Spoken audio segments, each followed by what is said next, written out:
You can listen to The Professional Left wherever you get your podcasts, on Netroots Radio, or at our website, proleftpod.com, where you can also contribute to this podcast. There's a PayPal button at our website, or you can mail us a letter and or contribution at P.O. Box 9133, Springfield, Illinois, 62791. This is the podcast for the week of February 6th, 2026. It's not safe for work. Recorded live from the Cornfield Resistance, where, as promised, we're going to tell you exactly how the legacy media killed one of the oldest maxims in American politics. It's The Professional Left with Driftglass and Blue Gal.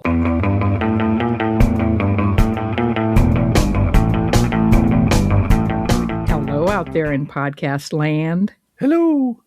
We're betting that some or most or all of you are familiar with this piece of conventional political wisdom. Now, this quote is from Lawrence O'Donnell, but the advice goes back to at least Richard Nixon. Quote, successful presidential campaigns follow a two-part strategy. For Republicans, Richard Nixon described it as running to the right in the primaries and running back to the center in the general election. For Democrats, the idea is to go to the left in the primaries, then back to the center. Unquote. Well, today we're going to talk about why that isn't true anymore and who killed it. And spoiler alert, it was the legacy media. What did the deed? Yes, they did. And just as a side note, because we do the homework, I did find one other mention of this by Wolf Blitzer in 2012 in the Situation Room. My go-to for conventional wisdom is Wolf Blitzer. Yeah. Well, in 2012, he was a little more famous. But it was that maxim about running to the left and running to the center and whatnot. And the whole notion is that you gather up the kooks and the hardcores. That would be the Fox News watchers and the Limbaugh listeners during the primary. That's how you win the nomination, but that's not enough to win the general election. So once you've locked down the party faithful, you have to quickly pivot to talking about whatever the normies and the independents and those ever-loving undecided swing voters want to hear you say. And you can see the inverse of this happening on your favorite show, I believe, Blue Gal, The West Wing. Yeah, not. Yeah. The last season where they got Alan Alda to play a Republican, which was fucking hilarious, named Arnold Vinnick, that was his character's name. He already has the nominations sewn up, and he has his share of normies already in the bag, and the independents are in there too, and those ever-loving undecided swing voters, which has pissed off the religious right. Which he needs to win. So a heavy hitter for the evangelicals comes to him and talks about murdering babies. Murdering babies, oh no. And warns Vinnick that if he doesn't come through with some solid guarantees, the evangelicals will stay home and he will lose. Very straight up. If you don't give us what we want, we're going to kill your candidacy. So in this extremely fictional case, the Republican won the nomination by running to the center and now has to run to the right if he wants to win the general election. So Vinnick promises this fundy goon that he'll appoint pro-life judges, but he swears him to secrecy, Blue Gal. Mm-hmm. Yep. And the next thing you know, it's all over Drudge. Yeah. Just that he's made this promise to put anti-choice judges on the high court. Now, Vinnick tries to shrug it off, but his campaign manager intones ominously, the problem is the press takes Drudge very seriously, which is how you know the show is from 2005 or 2006, because when was the last time you heard anyone mention Matt Drudge at all, much less say that the press takes him seriously? Mm-hmm. But however ludicrous this West Wing plot might have been, they did get the math right. Traditionally, to win, a candidate had to build a coalition out of at least two groups, the mostly loyal party base and enough of those flighty, generally clueless, undecided swing voters to put them over the top. These groups, who broadly speaking were suspicious of each other or maybe actively disliked each other, and had very different priorities. The Republican base wants a culture warrior who will smash their enemies. All you have to do is listen to Steve Bannon to know what the base wants. Because he gives it to them all the time. Someone who will put uppity minorities back in their place, make mouthy women shut up, and make liberals cry. While the clueless, undecided swing voter, well, they just want eggs to be cheaper, Driftglass. That's all they want. I would just want to lower the pump price and want eggs to be cheaper. Yeah. Very simple. So given that ancient received wisdom, how did an out and proud lying, fascist, bigot, and adjudicated rapist manage to be nominated 3 times and elected twice? What happened to this whole running to the center for the general election bit of Beltway folk wisdom? Well, we're going to tell you, so keep your shirt on. A couple of episodes ago, I recall we discussed where exactly the low information, low propensity, undecided voters were getting their information. What are they reading and what are they watching that makes them have such low opinions of Democrats? Because the thing is, almost no one ever gets anywhere close to asking what seems to us to be a really basic and important question. Where exactly are these so-called average voters getting their information?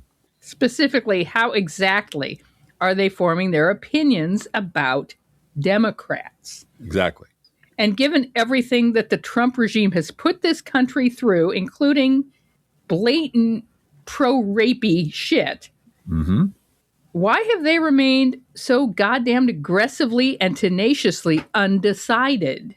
And it came down to these voters getting their opinions about politics from toxic legacy media sources of information that have been poisoning the general public against Democrats for decades. So many liberals spend so much time analyzing what's happening in politics and in the media here and now, because what's happening right now is so urgent that they forget just how long this legacy media fetish of blaming both sides has been going on.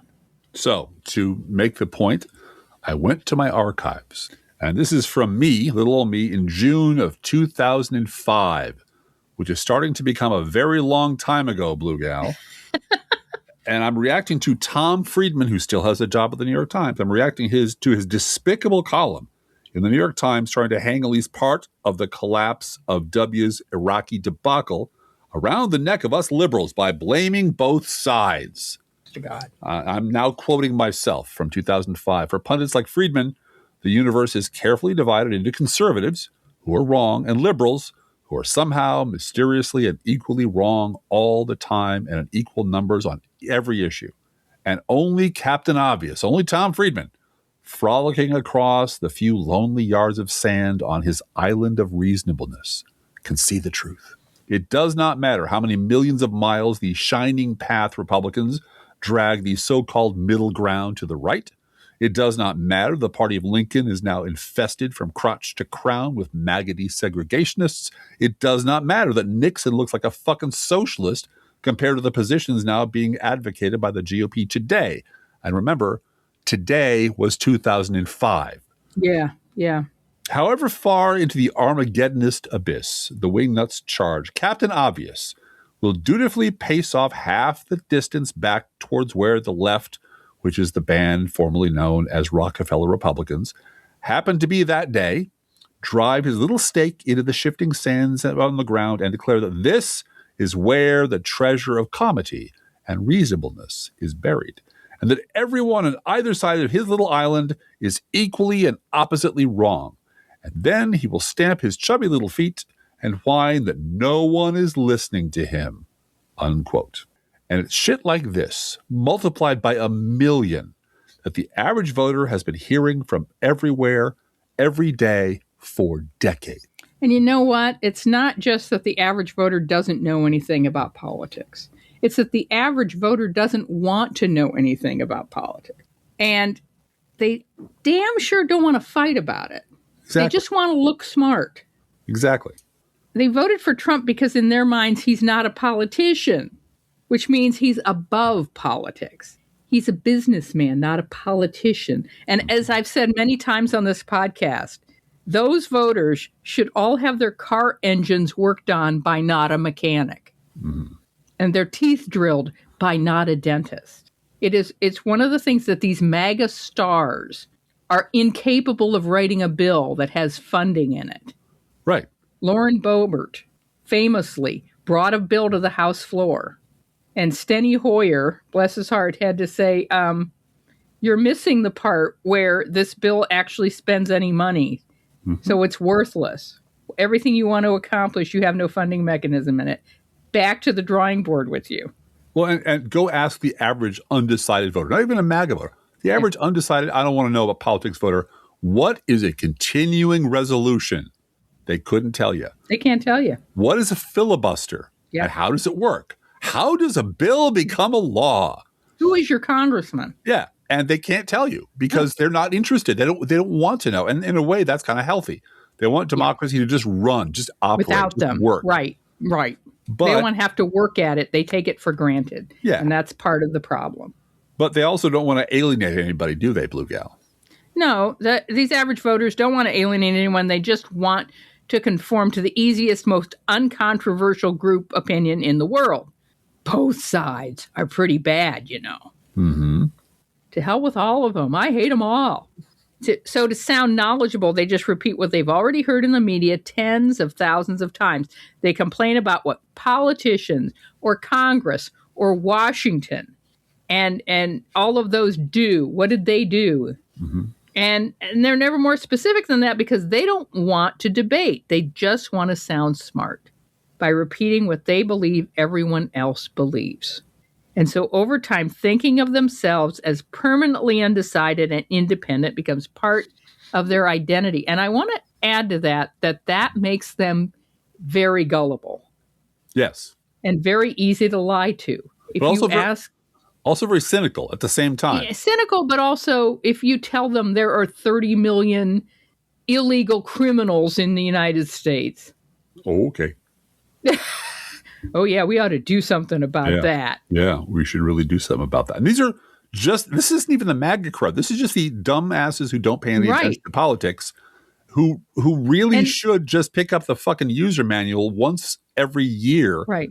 And figure out how their country works. What's the population of the United States? It might help. Well, but I was told there'd be no division in this. Yeah. You know, Fox News is telling you that 1 or 2 out of every 10 people is not only an illegal, but is a criminal illegal who's going to, rape your daughters. You know why you don't want any division in this? Because we're already divided enough, Blue We're Gal. so divided. Why can't we unite? Why can't we all get united? So this week I was listening to Dave Roberts' podcast. That'd be Dr. Volt to you out there. Usually talks about energy issues, but this time he was talking to Michael Hobbs, who is the host of several podcasts, including the very excellent If Books Could Kill. A very good podcast, yeah. Yeah, and which I thoroughly enjoy. And they're talking about climate activist Aaron Horta and the term reactionary centrist. And Driftglass, I want everyone to know that I have linked this other podcast that you're going to talk about in our show notes. So people can go and check the whole thing out because it is really worth listening to. And it really is like they took 8 years of the Professional Left podcast and just freeze dried it and shrink wrapped it which is a good thing. This is a really good thing. This is not an opinion that they came over here and said, "Ooh, the Professional Left is talking about this. Let's take it." This is something that these people have known for a very long time. Yeah. It's just that finally it's become the subject of common conversation because the situation has gotten so bad that it warrants it. And they talk about it very wisely. You said today on the phone that when I called you from my cubicle job, that you feel like ABBA. I do. I feel like ABBA. Yeah. That you're in the elevator and you hear your own song playing. Oh my God! Air. Oh my God! That's my jam. Or Carole King. I wrote that, and I wrote that, and I wrote that. And because I wrote all the songs, or Dolly Parton, I wrote that, and I wrote that, and I wrote that. Yeah, yeah. But, and it is interesting that what we have been saying for 967 episodes. 960 episodes, and writing for going on 22 writing for years. Longer than that, right? Is suddenly becoming what intelligent people in the general air of things are talking about and saying. Yeah. Yeah, and right down to we need a liberal media because there's no such thing as a liberal media, and they're very good with that. Again, I'm selling the hell out of someone else's podcast, but it's very good. And these are both team players. They're both they are on Team Professional Left. And I also want to thank everyone who, when they see that happening, runs to the comment section and says, Guess what? the professional left have been saying this for 967 episodes. I just want you to know. And when people hear something like going on, they come to my email and say, "Did you check this out? Did you check?" Which I find incredibly rewarding. Again, it's very good. This is not. We don't have a patent on this. No. People have been saying this, like Digby have been saying this. Yeah. And Bob says, all of our friends have been saying this forever. But and Dave Roberts has been saying this forever. But this is so refreshing to hear the same idea, well developed, coming out of other people who've given it some thought and understand. We're not alone on some island. Yeah, and understand the depth of the problem and understand why it's a problem and what it's going to take to fix it. Which and I think don't be shy about sharing things with Driftglass. He's home alone all day. I'm home alone. I'm baking cookies today, which I did actually. Yeah, so I can take him to the office tomorrow. Yeah. All right, so we're going to get back to quoting someone else's podcast, which is always fun. This is Mr. Dave Roberts, quote, "But we think he coined the term reactionary centrist." It's one of those things where once you hear the term, you immediately think, yes, I know exactly what that's all about, unquote. And then Michael Hobbs chimes in, quote, "It does dovetail a little bit with your audience because he was a climate activist, and he presented the concept specifically in relation to climate politics, where there are these people who are officially on the left, believe that climate change is real, yet they dedicate all their public energy to scolding the left, excoriating the left. The left has gone too far. Left solutions will not work. If you look at the totality of their work, you wouldn't get the sense that climate change itself is a problem. You would get the sense that climate change activists are a problem. This has then spread into almost every issue we have, which I would just add, yes, it has, and amen for saying it. I would say this is the dominant ideology of American intellectuals in America. The idea that both sides are to blame for everything, that we have to dedicate roughly 50-50 time to the excesses of the left as we do to the excesses of the right, oftentimes dedicating more energy to the excesses of the left than the excesses of the right, unquote. Yeah, it was the dominant ideology of intellectual elites in America. Exactly. Yeah. Then there's there's much framing going on and qualifying and table setting because, as Mr. Hobbs says, this is a left-wing podcast. It has to be 80% table setting. We actually talk about the topic at hand in the last 10 minutes, which, fair is fair. That's true. Then Roberts comes out with this, quote, "This quote has always stuck in my head. This guy, Ignazio Salone, was a writer about Italian fascism.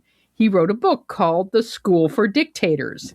His line is, fascism is a counter-revolution against a revolution that never took place." I just thought that's so good. Right on the head. So true. Perfect. Yep. Once you see that pattern, you start to notice that the way the far fascist right succeeds, and you've seen this run over and over again throughout the 20th and 21st century, is that the right convinces the center that the left is the biggest threat. The center spends its time fighting and yelling at the left, while the right waltzes in and sets up fascism. That's what happened in the 20th century, over and over again. This is not a new or novel thing. The idea of the right trying to convince people that the workers and the unions and the commies and the liberals and the professors and the queers and the deviants and the Jews are all colluding, all just about to take over. Mm-hmm. That is always the key way to prepare the ground for fascism. Yeah. Unquote. Yeah. And this is the doctrine of Project 2025. This is Stephen Miller. This is Donald Trump. There's no secret about this anymore. It's all out in the open. And of course, we think the whole thing is worth a listen because it's talking about some of the central themes of our own podcast. But the point we want to make here is that this right here, this is the thing that broke the run to the center axiom. Rather than the two parties having an inverse relationship to one another, in the mind of the average voter, Democrats are actually shackled to Republican unpopularity. As Republican unpopularity increases, the average voter will automatically lower their opinions of Democrats too, because both sides do it has become an article of faith with them, and maintaining the equilibrium of that belief is more important than mere facts. This is why there was a lefty account on Blue Sky today that tried to extrapolate that because ICE was bad, we must indict the entire federal government through all time, space, and dimension because evil. Government. And evil. a lot of people came to that account and said, I'm a former federal worker who was fired by Doge. We are trying to make sure people get their Social Security cards, make sure that they get their passports, make sure that the government works for people, And he was trying to sound lefty and cool and anti-ICE by blaming the system, know, which is kind of tired. But it was also falling right into this thing of it's everybody. It's man. Both sides. It's all. We can condemn it all and sit on our high horse. Yeah. I thought blaming society was something that was Repo Man. Yeah. Right? And it's Monty Python. Yeah. There are cop societies to blame. We'll be charging them too. And that's what they're doing. We'll be charging. And this is why nut picking always works. Yeah. Finding some dumbass somewhere doing something dumb, or more often than not, out of thin air, just inventing someone, alienating that there's doing something alienating that some liberal somewhere said or did or maybe will do in the future at some point, and then attacking liberals and Democrats broadly for something that 99.9% of them never do and never heard of. Now, the example that Hobbes and Roberts use, by the way, that should be a title of a cop duo, I think. Hobbes and Robert. Yeah. Yes. Yeah. They're sick of the system, man. They got to have a gimmick. Well, I think they walk around kicking centrists in the balls, but that's just me. Monty Python style. Ooh. Yeah. They use an article by every reactionary centrist's favorite political philosopher, Yasha Monk, which is entitled, quote, "Don't expect Democrats to give up on wokeness anytime soon. There are deep structural reasons why it will be very hard for the left to correct its course." God damn it. I warned you about this, Blue Gal. I warned you about all the wokeness. And you said it'd be fine. You said it'd be okay. But, me and Yasha Monk are just like this. You can't see me, but I'm making the crossed fingers sign. Anyway, to continue, to overcome the damage to their increasingly toxic brand, Democrats need to change how they talk and what they say. This includes jettisoning some of the most popular elements of the left's identitarian thinking, popularly known as woke, that they took on over the past decade. The emphasis on equity and DEI, the vocabulary of BIPOC and Latinx, but it goes much further than that. Democrats need to convince Americans, you notice that division there, there are Democrats and then there are Americans, yeah. That they are willing to speak the truth, even when that truth shocks the activist groups, that'd be us, that make up a big part of their base. No, it's black women they're talking about. That's exactly who he's not talking about. But boy, is he talking about them. Yeah. That they sympathize with ordinary citizens who are fed White men. Yeah, exactly. You're fed up with crime and chaos with black people. Black people. Rather than with petty criminals who disturb the public order. Those be your protesters. And they have figured out how to stand up for inclusion without violating common sense, unquote. White comfort. Yeah. Common sense is white comfort. Yeah. Yeah. And I'm guessing also by common sense, he means run-of-the-mill racism and sexism. And don't forget homophobia. Oh, yeah. And anti-trans is a big winner for the right.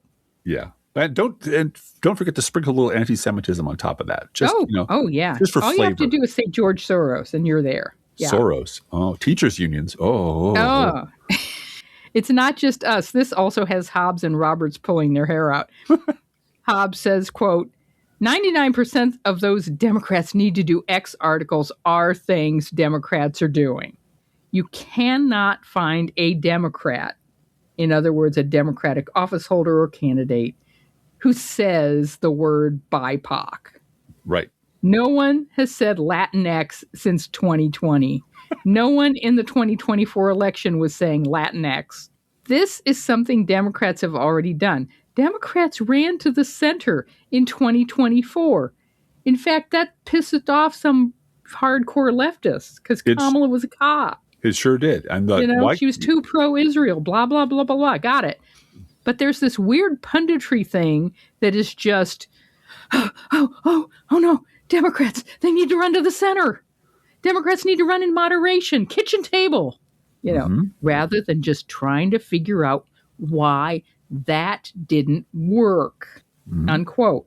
Roberts replies, quote, "This has to do with ignoring the larger media environment. Monk could go through the legislative record or the speeches of prominent Dems and not find anything, not find the word BIPOC a single time. Yet in Yasha Monk's epistemological world, examples of crazy lefties saying that kind of thing pop up all the time, over and over again. He's surrounded by them. They're pelting him from every side. It never occurs to him to stop and wonder, why is that? Why is there so little in actual legislation or actual words of actual Democrats? And yet, it seems to me like this is ubiquitous among Democrats. I wonder if that has anything to do with who is feeding me information, Laura Ingraham, and what kind of information they're feeding me. Right-wing lies. I wonder if there are any agendas involved in the people, prostitutes, who choose what's in the news, unquote. Amen. I don't mean anything against sex workers when I call Laura Ingraham a prostitute, by the way. She's just someone who lies for money. Yeah. She puts on a costume, goes on TV, and lies for money. This is why running to the center doesn't work for Democrats, because the center as such doesn't exist as a place. It only exists as a mathematical function. Sort of a variation of Zeno's paradox of motion, which argues that movement is an illusion, because to travel any distance, one must first complete an infinite number of smaller, halved, and increasingly smaller distances. You go half the way, and then you go half the way again, and half the way again, etc., and you never get there. And since the number of times you can have smaller and smaller distances is infinite, motion is an illusion. So, for example, an arrow fired at a target will never, ever, ever get there. This is how centrism operates in the media. The media demands a horse race in which, no matter what, both sides are to be presented as roughly equivalent, which means however hard Democrats try to run to the center, they can never reach it, because every time they try, the midpoint between left and right changes. It's called the Overton window, Driftglass. And just like that, a brand new center is born. Voila. Yeah. And so the right can just run all the way to fascism, all the way to Caligula, as Charlie Pierce said. Yeah. It's amazing how quickly they got to Caligula with the Epstein files. But yeah, they can run all the way there. And Democrats have to be halfway on the other side. They're not good enough. Right. They have to meet them halfway. Balance the evil of Republicans, right? Which means however hard Democrats try to run to the center, they can never reach it, because every time they try, the midway point between left and right changes. And just like that, a brand new center is born, which sadly, both sides are failing equally. It's so very sad. It's so very, because both sides are failing equally. I had a book as a kid called Half Magic. Yes. By Edgar Eger, I think. In our dining room. Yeah. Yeah. We still have a copy. My mom sourced it from the public library where I grew up. I think it's the actual copy I had when I was a kid. And it was this magic talisman that gives you half of whatever you want. So if you want $1 million, you ask for $2 million. If you want to be 10 times as strong as Arthur, you wish for 20. And that Republicans figured this shit out a long time ago. Just ask for twice what we want, and the media will insist Democrats come halfway to meet us, and then move up further to the right again, and the media will insist that Democrats cover half of that distance, and on and on and on forever. You want me to continue? Yeah, you go ahead. Because if you're on the right, conversely, you never have to worry about running to the center to begin with, because the media machine, which will automatically exaggerate Democrats' flaws and diminish Democrat policies and accomplishments, also virtually erases Republican depravity and wildly exaggerates Republican success, so that both the left and the right can fit in the legacy media's both sides do it Procrustean bed. And this is how the both sides do it lie killed the run to the center axiom. You see, we promised we'd solve the mystery for you, and we did. Promises made, promises kept. I just want to add that if Democrats truly hold to their values, and I'm thinking about Zoran Mondami right now, and I don't want to continually put him on a pedestal. I know that is a habit right now. Yeah. But some of the things that he is accomplishing in New York City that seem like far left democratic socialist goals that are way too liberal for middle America are actually exactly what middle class, white, non-denominational in terms of politics, average people need. Yes. Meeting their needs. Pre-K will help all of those working women who are not political. It will make their lives fundamentally better. It will improve the quality of their families and their family life and make it possible for them to achieve affordability, whatever that is. Housing reform, which is very techy and has a lot of moving parts and so forth, which brought into the conversation in order to help solve homelessness, actually improves the lives of senior citizens. Yeah. It helps provide homes for kids who are living at home. Yeah. It helps get them out of the house. Well, and it makes it better for the very people who don't want to be involved in politics. Yeah, the people who don't want to be involved in politics who will say the government better stay out of my Medicare. Yeah, exactly. Because I know it's become a dirty word, but it used to be clear that what you are doing when you build great primary and secondary education for free, when you provide health care, when you provide a GI Bill, let people go to college, and you're investing in the future.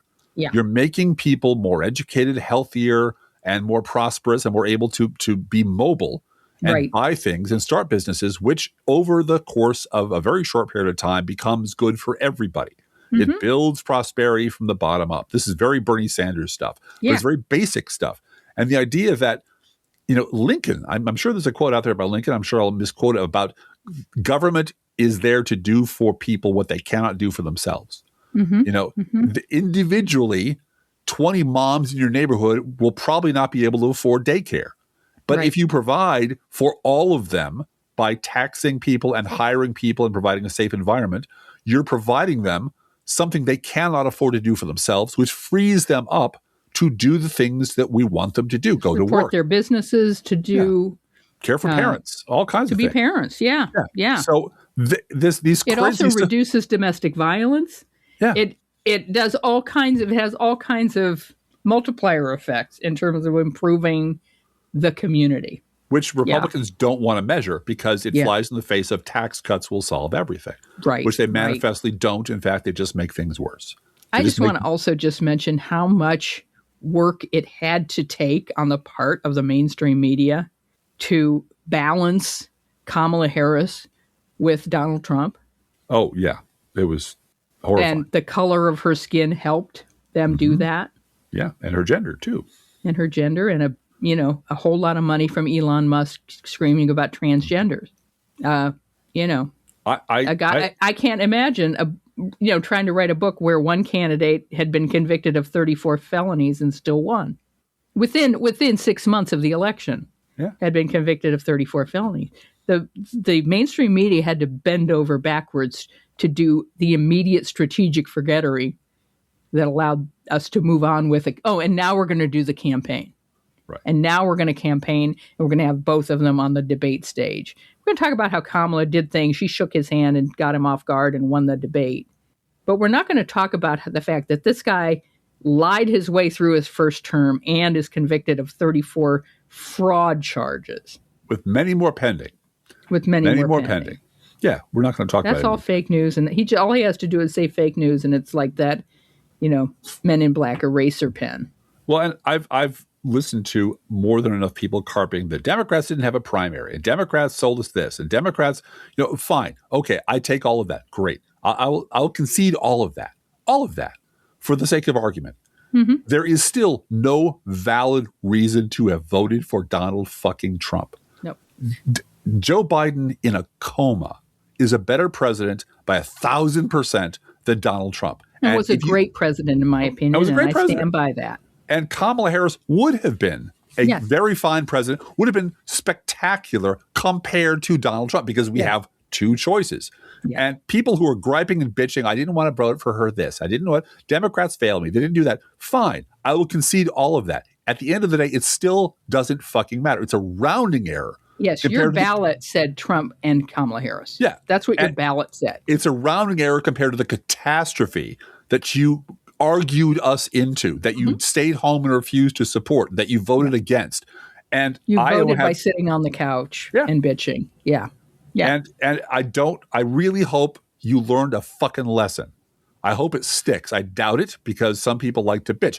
On the other hand, Mr. Seska and I had a little fun this week. We had a podcast. I was on the Bob Seska show. I finally got to listen to it today at lunch. Yeah. Good job, guys. We did okay. You boys did a little show. Yeah, but we had fun comparing the first presidents we both voted for. Oh, yeah. And, his was a little bit embarrassing. But his was Nader, and mine was John Anderson. Yeah. You know why? Yeah. Because I've said this before a million times, because Reagan was crazy, but Carter wasn't pure enough for me. Yeah. In your 20s. Yeah. 19. I was 19 during that election, for that election. Yeah. And you know what? I decided I would throw my vote into a third-party pot, because I wanted to keep myself morally pure and be able to sleep at night. What state were you voting in? Illinois. You were in Illinois. Yeah. Okay. So it didn't make much of a difference. But I have never made that mistake again. Yeah. And I understand that at a certain age, the burning morality of your position, the certainty of your rightness, your righteousness, overwhelms maybe practical judgment about what actual solutions are presented to you on the plate. Here's a pile of broken glass and dog shit. Here's some chicken. Which would you like? I don't like chicken either. So, well, I guess you're going to starve. So I get it. At a certain age, that is perfectly normal. Beyond that age, it is perverse to think that way. Yep. All right. Is there anything else you want to say before we do a news roundup? I would like to thank also Nicole Sandler, who had me on today. She had you on today, right? Yes, we had a lovely time. We solved all the problems of the world, and we're both the sleep of the just tonight, I'm sure. All right, Drift Class, let's do a news roundup. After you. This was Spanish Prime Minister Pedro Sanchez's announcement on Twitter X. Quote, starting next week, my government will implement the following actions. First, we will change the law in Spain to hold platform executives legally accountable for many infringements taking place on their sides. Second, we will turn algorithmic manipulation and amplification of illegal content into a new criminal offense. Third, we will implement a hate and polarization footprint system to track, quantify, and expose how digital platforms fuel division and amplify hate. They're going to find out which side does that. Yeah. Uh-oh. Fourth, Spain will ban access to social media for minors under the age of 16. Platforms will be required to implement effective age verification systems, not just checkboxes, but real barriers that work. Fifth and last, my government will work with our public prosecutor to investigate and pursue the infringement committed by Grok, TikTok, and Instagram, unquote. That is a shot across the bow. It certainly is. And this is reported in El País, was Elmo's response. Quote, Elon Musk calls Pedro Sanchez a tyrant and traitor to the people of Spain. The billionaire lashed out with insults after the government introduced 5 new rules for social media platforms and their executives, unquote. Wow, wow. I didn't realize this until my children were traveling in Europe this year. And I also have an adult stepdaughter who lives full-time in Sweden. Mm-hmm. Spain is the California of Europe. Yeah. It's where everybody goes on vacation. And Europe is small, geographically small. Yeah. So the fact that Spain did this and is part of the EU, I mean, I realize Brexit, ruined a lot of things for a lot of people, but this is one state within Europe taking a stand. It certainly is.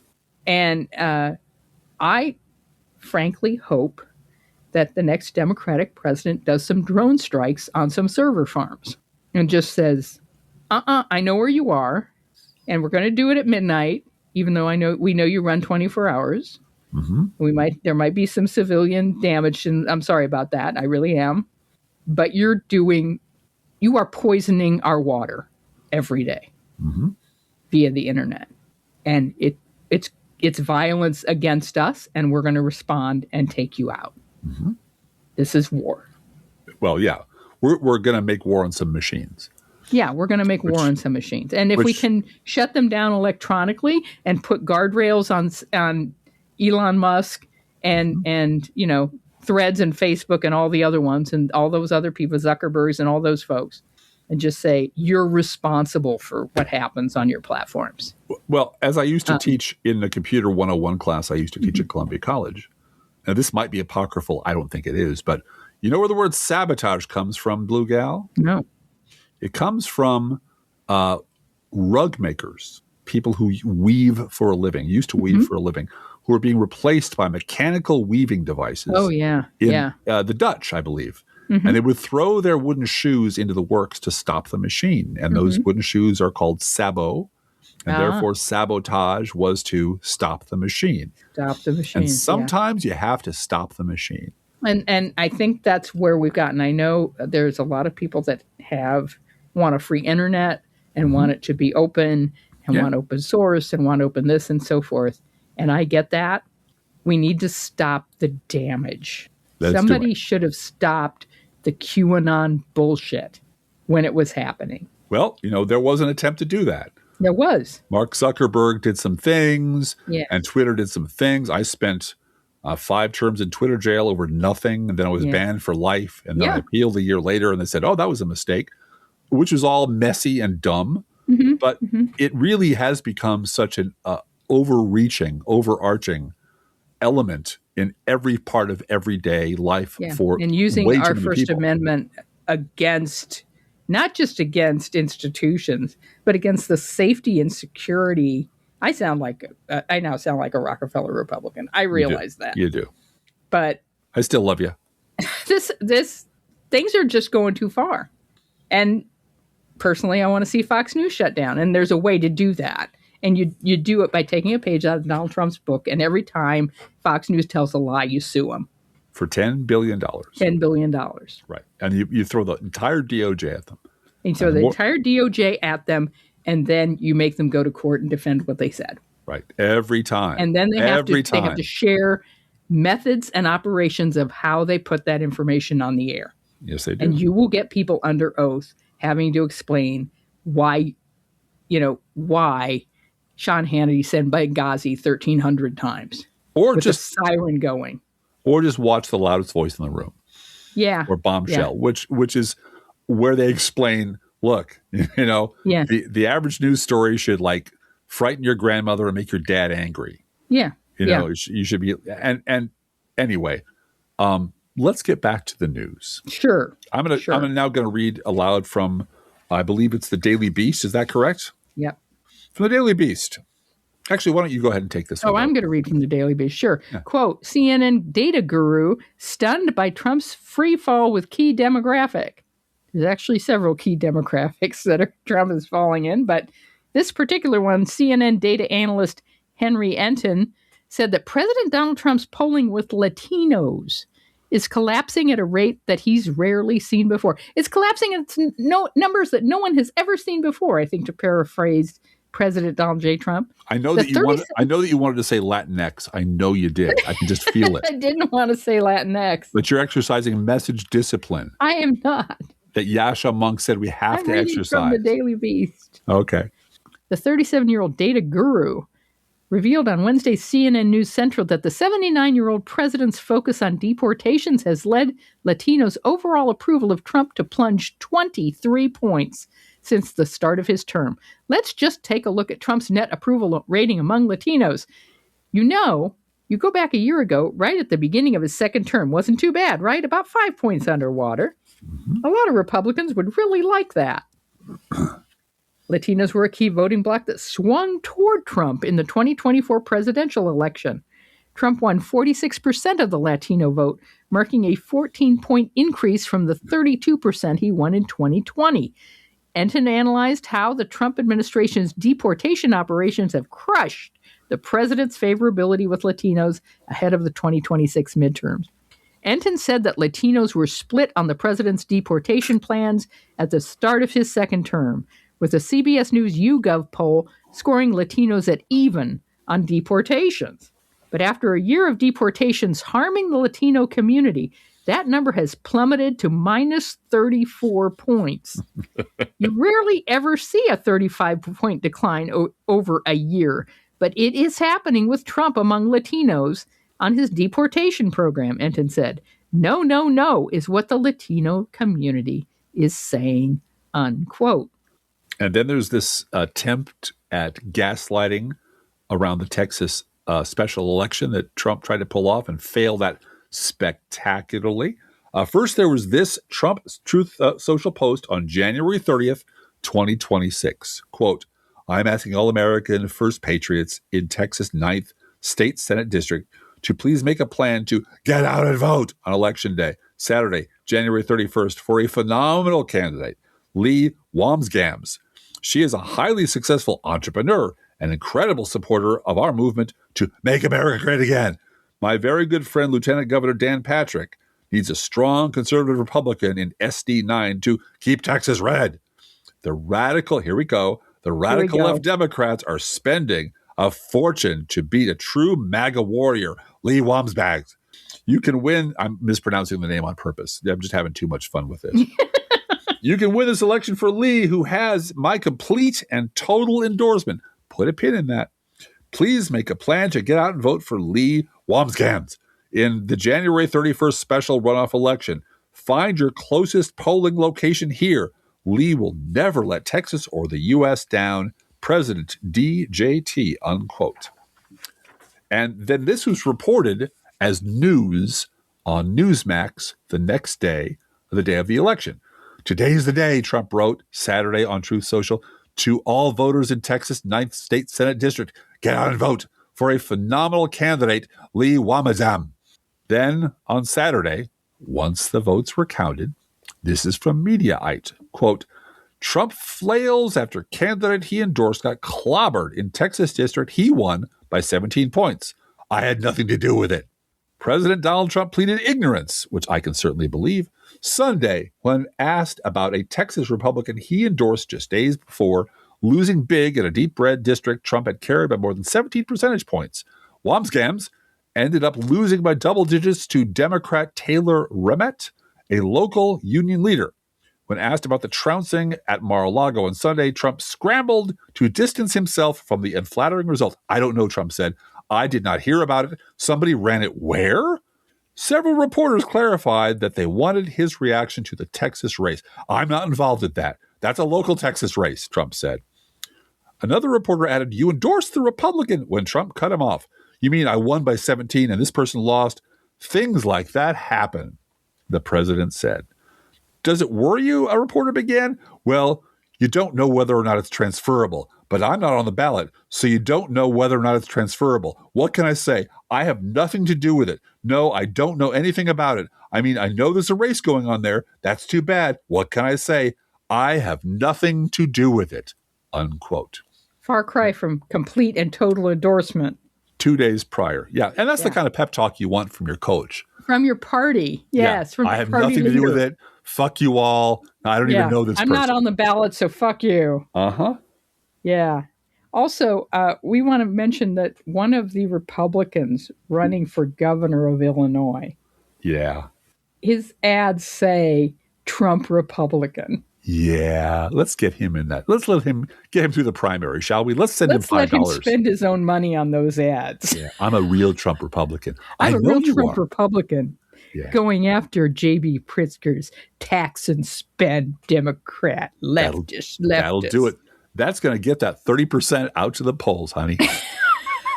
I'm a Trump Republican. Yeah. And in Illinois. And the other alternative, one of the other alternatives is Darren Bailey. Who got his ass kicked last time. So, I don't want to gloat because gloating before elections is always a bad idea. But I can say I like our odds, Blue Gal. I watch that ad and I see Trump Republican next to this guy talking about taxes and tax cuts for rich people. And I'm just like, okay. Keep it up. Keep talking. Goat fucking, I'm for it. Yeah. All right, this is from Salon. Quote, Kennedy Center teaches MAGA a tough lesson. Donald Trump's coalition is finding that they can't bully their way into the nation's art and culture. And let me tell you something. We're going to find this out on Super Bowl Sunday as well. Yes, we are. Absolutely. The myth that Donald Trump has a strategic vision took another hilarious blow on Sunday when he threw a tantrum familiar to anyone who has ever dealt with a diagnosable narcissist. Without apparently telling anyone who actually has to deal with it, the 79-year-old toddler president declared on Truth Social that he was shutting down the John F. Kennedy Center for the Performing Arts for 2 years following its 4th of July celebrations. This quote-unquote decision comes a mere 6 weeks after Trump pretended to be surprised and honored that when the center's board, which he leads, voted illegally to rename it the Trump Kennedy Center, a name that no one seems interested in using, at least when out of Trump's earshot.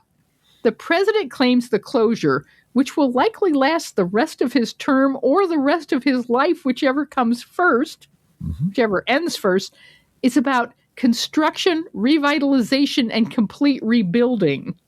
Few believe this. I think that's what you should say. Instead of trying to parse the word lie and so forth, nobody believes him. No one in their right mind believes anything he says. Right. Yeah, just go with that. Most accept that it is an obvious reaction to the fact that a growing list of artists have canceled shows at the Kennedy Center to avoid the taint, there's a great word, of performing at a place where the word Trump was forced onto the building's signage. The list of cancellations is so long that it has its own Wikipedia page, which features luminaries like Philip Glass, Beta Fleck, the Martha Graham Dance Company, the Washington National Opera, and the entire cast of Hamilton. Well, of course. Unquote. And in late-breaking Nancy Mace news, we learn why you should never, ever piss off your staff. Especially congressional staff, folks. Yeah.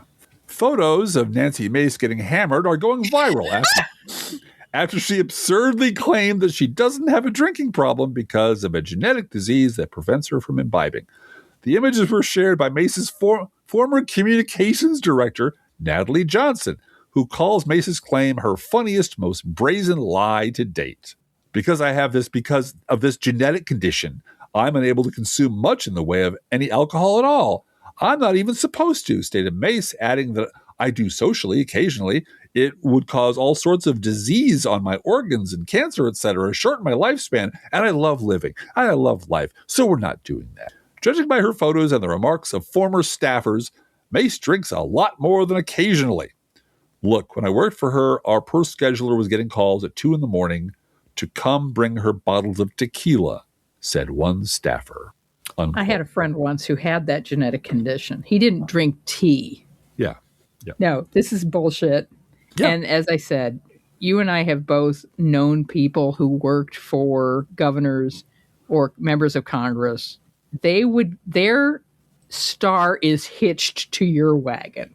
Absolutely. And they want to climb with you. They are career-oriented people who hope that someday you run for president so they can be a presidential staffer in the White House. Exactly. And they will do anything for you, and often do. Mm-hmm. Book plane tickets, carry luggage, drop off dry cleaning, pick up dry cleaning. Yeah. Yep. You know, they do all of these things because you, as the elected official, need somebody that can just be your right hand all the time. Yep. And do whatever, as duties as assigned is how it shows up, right? Yep. But if you treat them like shit, and you clearly have no future in politics anyway, Yeah, because you're a clown, they're going to quit and go talk to the media about you. they're going to talk about you, and you know what? Yeah. In this case, they're going to talk about you and give their name. Yeah, exactly. Yeah. And this was Natalie Johnson came out and said, "This is who I am. Mm-hmm. I'm saying it. She's lying.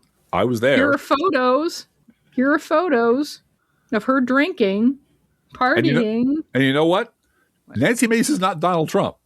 She can't just lie she is. And force people to nod along and say, okay, whatever you say. Yeah. Yeah, she thinks she is. That's the thing. She thinks she is. Mm-hmm. From the New Republic, quote, Stephen Miller melts down after judge blocks end of temporary protected status for Haitians, of all the people who deserve refuge in the United States of America. Mm-hmm. The White House advisor is attacking the Constitution's system of checks and balances. White House advisor and Deputy Chief of Staff Stephen Miller is once again attacking the judicial branch after it ruined his plans to deport thousands of Haitian immigrants.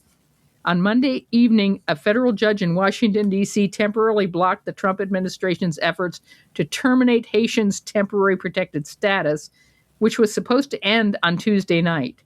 An unelected judge has just ruled that elections, laws, and borders don't exist, said Miller. Perhaps the most powerful unelected individual in the country. I was going to make a first up against the wall joke, but I don't think I'll do that. In reaction to the judge's ruling, Miller was quickly rebuked.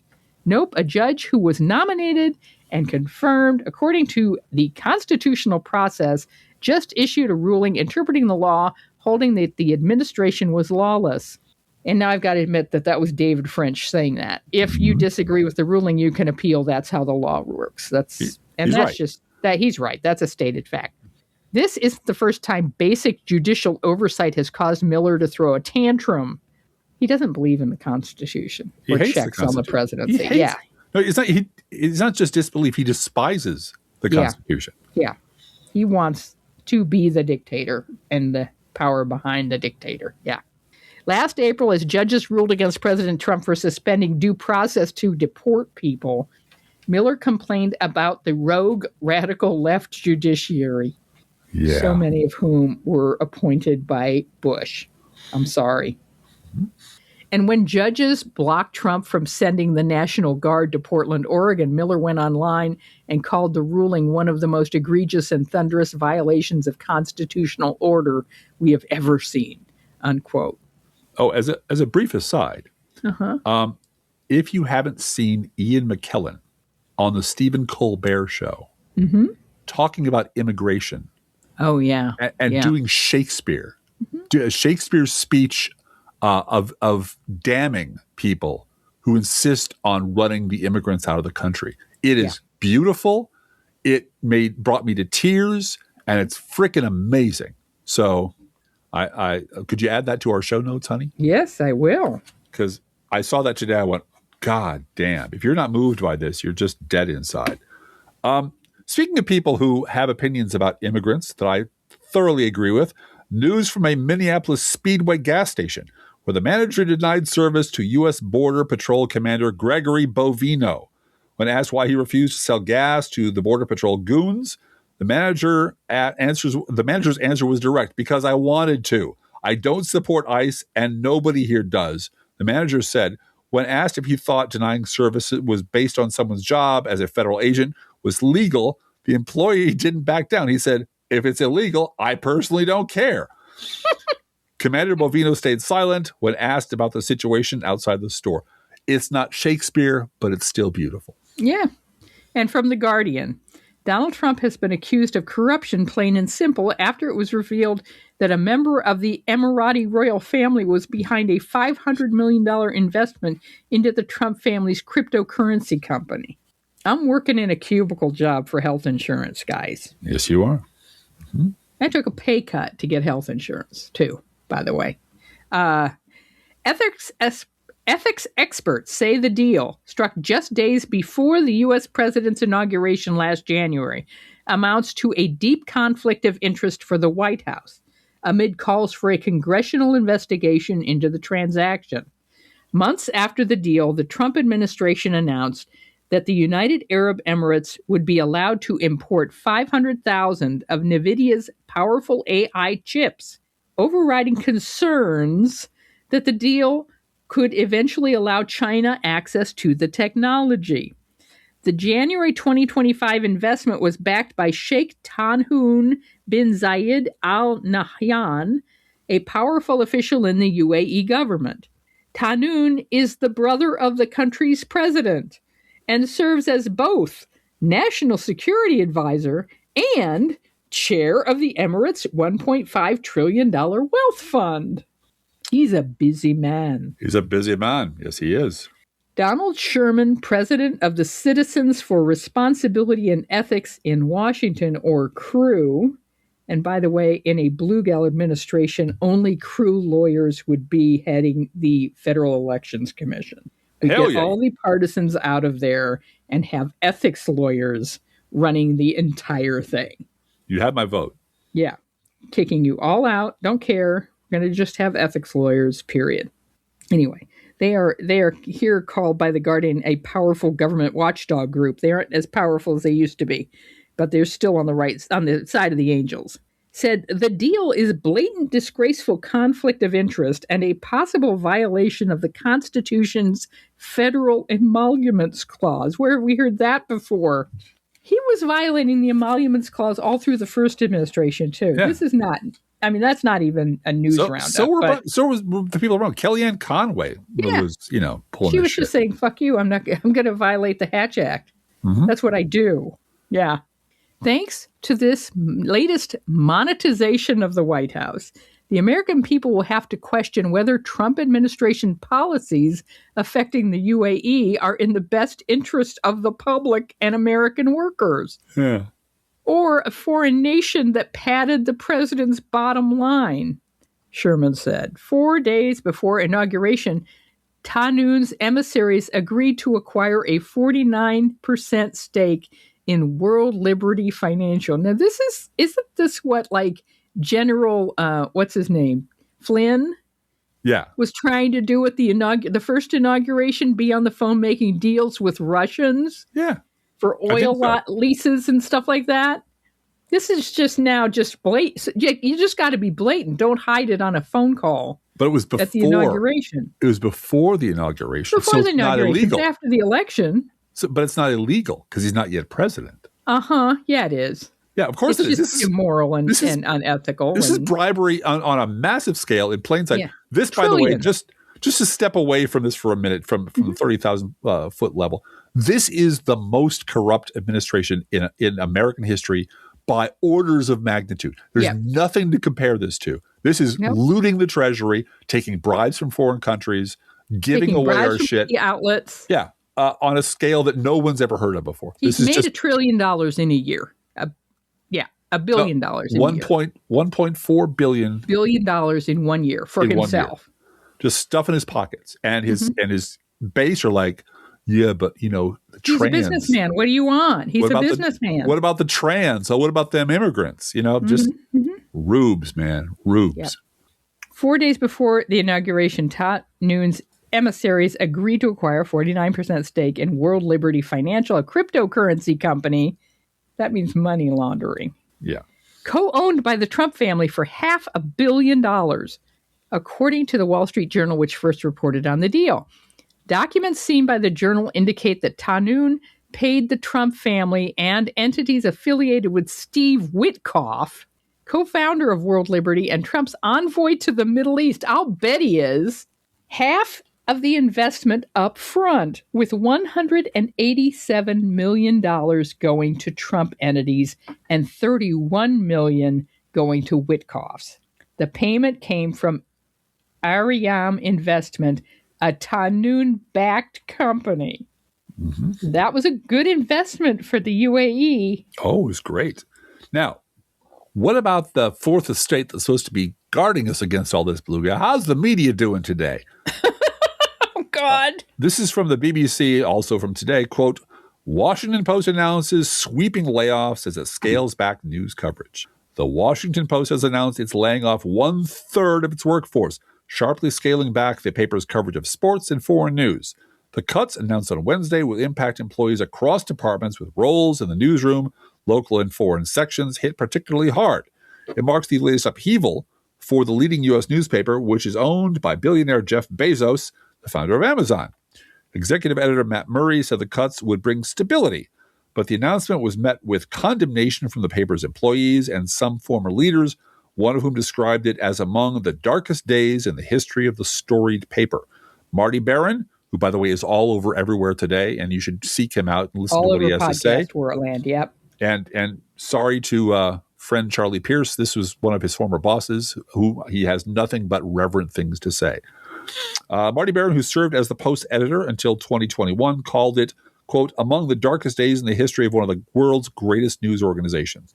He said Bezos, who bought the paper for $250 million in 2013, had spoken forcefully and eloquently of a free press during his tenure as the paper's editor, which encompassed President Donald Trump's first term in the White House. But Barron added, I wish I detected the same spirit today. There is no sign of it, unquote. And Driftglass is going to have to save his letter from Pat Sajak. Yeah, I was going to read it until next time. It's exciting. It's Hillsdale College, but I have to save it until next time. All right. Each week we post to our Patreon page and website an Internet Kitty sent in by you, the listeners. This week's Internet Kitty is Lun, whose nickname is Resting Derp Face. Lun is an all-black kitty just like our Olive and Barack Hussein, the Kenyan usurper. Lun showed up at Christmas 2024 during the cold snap, basically screaming until he was let in the house. She was let in the house.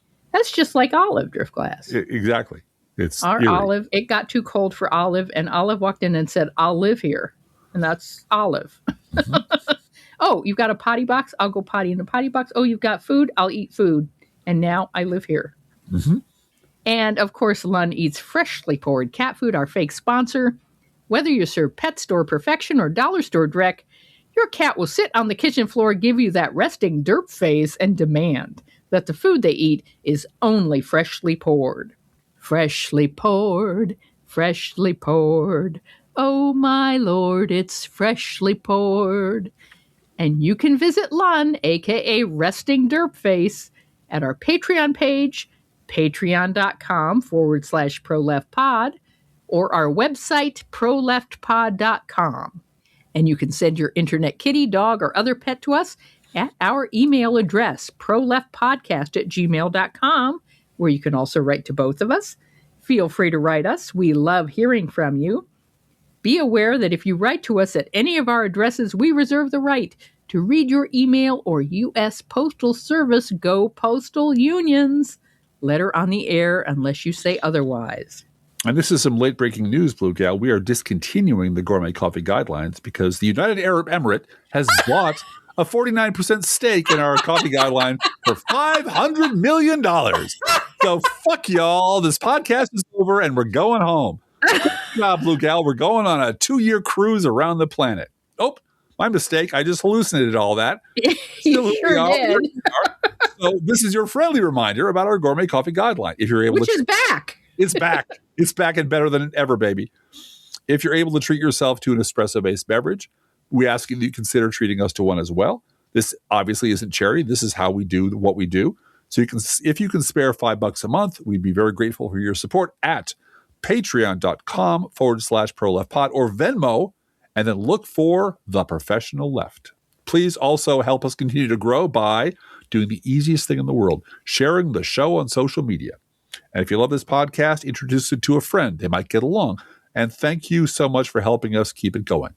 Hey, Driftglass, how are the Internet Kitties doing this week? Well, look at the Internet Kitties. We're going to say something really clever about Hillsdale College and Pat Sajak, but now they can't. But wait, they'll do it during the next episode, Blue Gal. Let's think about living. Let's think about loving. Let's think about the hooping and the hopping and the bopping and the loving, lovey-doving. Let's forget about the wine and the crying, the shooting and the dying, and the fellow with a switchblade knife. Let's think about living. Let's think about life. The Professional Left podcast is produced and recorded under a Creative Commons license. Copyright DGBG Productions. ProLeftPod.com.